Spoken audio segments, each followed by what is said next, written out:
This land is your land. This land is my land. From California to the New York Island, from the Redwood Forest to the Gulf Stream waters, this land was made for you and me. That lyric was written and sung by perhaps the most liberal American songwriter in history, Woody Guthrie. And when I was a kid learning that song, I never wondered how the Navajo people felt about that, or the Sioux, or the Wampanoag tribe in Massachusetts, where I was growing up. This land was made for you and me. When I was a kid, I never wondered how the Mexican people felt about that song, since California was once Mexico, and Woody Guthrie's Gulf Stream waters were not always the southern border of this country. We purchased Louisiana in 1803 from the people who stole it from the tribes who were there before them. So no, this land was not made for you and me. And so we had to seize it.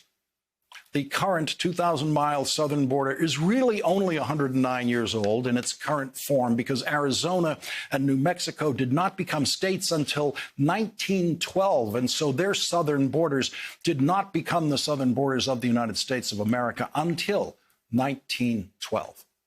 The Rio Grande River did not become the southern border of the state of Texas until 1848, when we seized land from Mexico in war.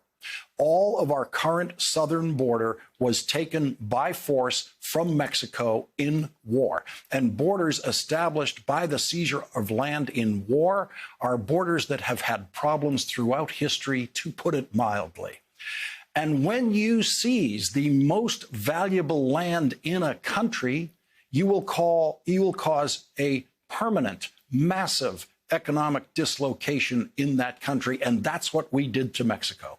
The most valuable land in the world ever permanently seized in war is California. If California were a country, it would be the fifth largest economy in the world, fifth richest economy in the world. Imagine if California were still a part of Mexico. Imagine how much stronger Mexico's economy would be, and how many of us would be trying to get into California. Hopeful immigrants have been coming to our southern border ever since we seized the land to create it. They know their ancestors lived on this land not too long ago, and when they come to a place as blatantly named as New Mexico, they are emphatically told that this is not Mexico anymore and that they are not welcome here. There are few words that headline writers like better than crisis. If something is a situation or a continuing problem or a multi-decade challenge, it will appear deep inside the newspaper, if at all. But if something is a crisis, it gets page one. And so the news media now, along with the Republican Party, want you to believe there is a crisis on the southern border that wasn't there last year or the year before or for all of your lifetime. Tom K. Wong works at the southern border. He is a professor at the University of California at San Diego and the author of the recent book, The Politics of Immigration, Partisanship, Demographic Change, and American National Identity. In the Washington Post today, Professor Wong writes, the Customs and Border Patrol has recorded a 28% increase in migrants apprehended from January to February 2021, from 78,442 to 100,441. News outlets, pundits, and politicians have been calling this a surge and a crisis. The CBP's numbers reveal that undocumented immigration is seasonal, shifting upward this time of year. During fiscal year 2019, under the Trump administration, total apprehensions increased 31%. During the same period, a bigger jump than we're seeing now. What we're seeing, in other words, isn't a surge or crisis, but a predictable seasonal shift. As the word crisis kept getting repeated in news coverage of the southern border in the 1990s, a Democratic President, Bill Clinton, did not just increase the Border Patrol, he doubled it. It went from 4,028 Border Patrol officers in the first year of his presidency to 9,212, and that did not stop people from coming. And then the next president, a Republican, doubled the Border Patrol again from 9,801 in 2001 to 17,499 in 2008. And that did not stop people from coming.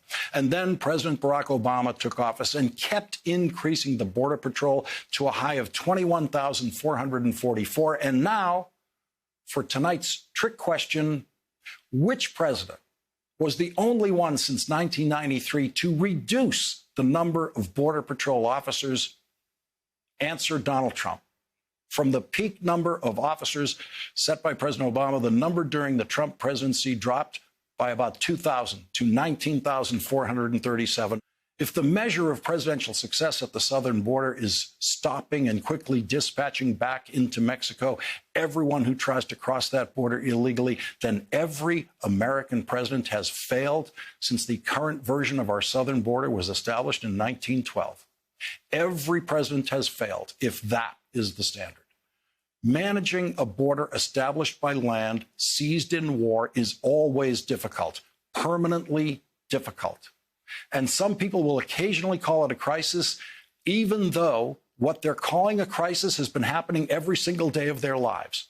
In the White House, what makes policy on our southern border endlessly challenging is the attempt to combine enforcement with compassion and humanity. That is what Joe Biden is trying to do.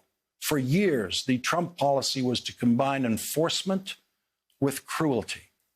Republicans believe that compassion creates a crisis for this country, but cruelty does not. The senior senator from Texas criticized Joe Biden for emphasizing, quote, the humane treatment of immigrants. Republicans oppose humane treatment. Republicans believe that humane treatment of immigrants is a crisis. And that is the real crisis that we are now confronted with as a country, the moral crisis of a political party that represents a sizable minority of Americans now stands in opposition to humane treatment. The Republican Party position is to oppose compassion and humanity, and that is a crisis for this country because the worst governing regimes in the history of the world have all been opponents of humane treatment, the worst of the worst. The situation at our southern border is permanent. The challenges are permanent and complex. If we have more presidents like Trump, they will simply eliminate compassion and humanity, while presidents like Joe Biden will be locked in a permanent struggle every day to try to combine enforcement with compassion and humanity, especially when it comes to the children at the southern border. The situation at the southern border will sometimes be called a crisis and sometimes not, but the problem will never be solved. It can only be managed with varying degrees of success because our current southern border was not drawn on the earth by God, and this land was not made for you and me.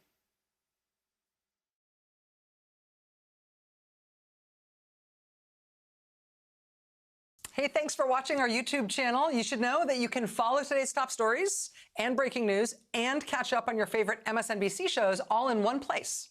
Download the NBC News app today.